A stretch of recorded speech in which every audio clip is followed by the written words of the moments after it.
Assalamualaikum warahmatullahi wabarakatuh. Di sini saya akan mempresentasikan hasil jawaban UAS saya. Di sini yang pertama ada bab searching. Bagaimana cara graph atau tree? Saya menjawab dalam kecerdasan graph atau tree. Di dalam suatu graph terdapat beberapa node atau simpul yang saling berhubungan. Setiap node dihubungkan oleh yang digunakan untuk menunjukkan arah tertentu. Lalu tree adalah metode memperkirakan fungsi target bernutusan. Setiap node internal menguji suatu atribut. Setiap cabang terkait dengan nilai atribut. Setiap node daun menunjukkan suatu klasifikasi. Lalu yang kedua, kenapa fungsi objektif dalam pencarian heuristik dibutuhkan?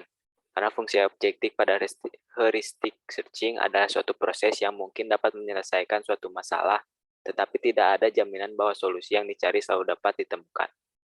Yang ketiga, dalam algoritma simulated annealing, komponen apa saja yang paling berpengaruh dalam mencari solusi? Yang pertama ada delta. Delta itu merupakan sebuah notasi untuk menyatakan selisih atau jumlah antara dua buah pernyataan. Dan yang kedua ada T, merupakan suhu yang melakukan parameter temperatur. Lalu di bab logika ini, pertanyaan pertama, bagaimana cara kerja mesin logika dalam menyelesaikan persoalan di bidang kecerdasan buatan? Cara kerjanya adalah dengan menggabungkan sejumlah besar data dengan cepat, pengolahan berulang, dan algoritma cerdas, memungkinkan perangkat lunak untuk belajar secara otomatis dari pola atau fitur dalam data. Lalu yang kedua, jelaskan contoh kasus kecerdasan buatan yang diselesaikan dengan pendekatan logika. Di sini ada kasus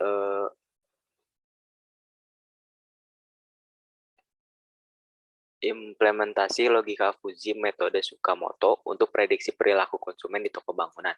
Jadi, para pedagang bahan bangunan sulit untuk menentukan barang apa yang harus dibeli untuk persediaan barang di gudang. Dalam menentukan persediaan barang di gudang dapat menggunakan cara melihat perilaku konsumen. Salah satu cara melihat perilaku konsumen yaitu dengan memprediksinya. Untuk itu perlu dibuat sistem untuk memprediksi perilaku konsumen. Di dalam penelitian ini akan dijelaskan bagaimana menerapkan logika Fuzzy metode Tsukamoto untuk memprediksi perilaku konsumen di toko bangunan. Metode Tsukamoto dipilih karena sifatnya sederhana, fleksibel, memiliki toleransi pada data yang ada, lebih cepat dalam melakukan komputasi, lebih intuitif, diterima oleh banyak pihak, lebih cocok untuk masukan yang diterima dan dari manusia bukan oleh mesin. Hasil akhir Z diperoleh dengan menggunakan rata-rata terpusat. Faktor yang digunakan sebagai input adalah nota pembelian barang setiap konsumen. Hasil dari penelitian ini ada nilai persentase perilaku konsumen berdasarkan penggunaan barang yang dibeli oleh konsumen. Penggunaannya dikelompokkan menjadi 3, yaitu bagian tembok, lantai, dan atap.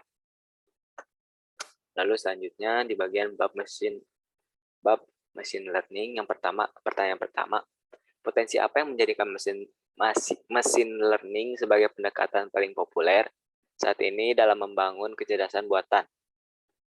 Karena machine learning adalah salah satu teknologi yang merupakan cabang dari artificial intelligence atau kecerdasan buatan.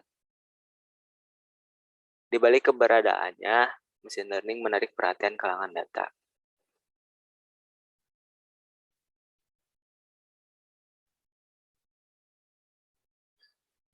Karena keunikannya,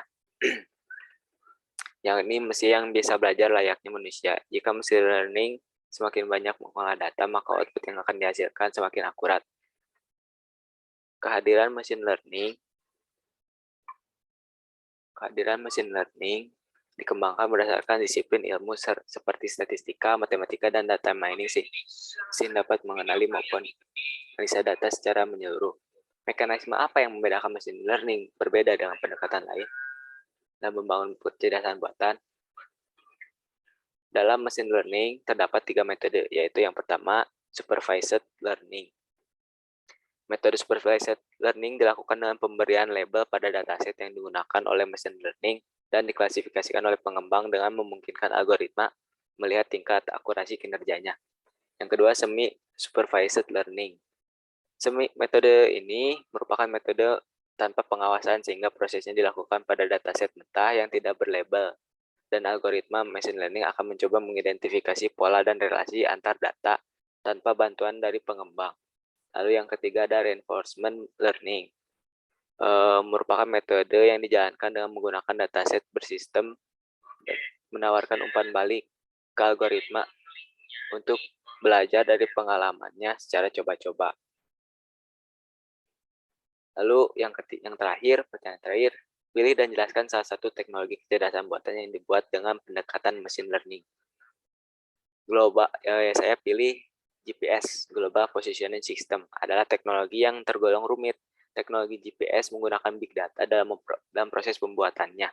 Teknologi ini juga mampu mendeteksi kondisi perjalanan yang sedang lancar atau macet dengan simbol warna. Lalu terdapat opsi rute perjalanan tercepat agar bisa terhindar dari kemacetan. Salah satu fitur di GPS yang menggunakan kecerdasan buatan adalah melihat posisi dunia 3 dimensi secara real.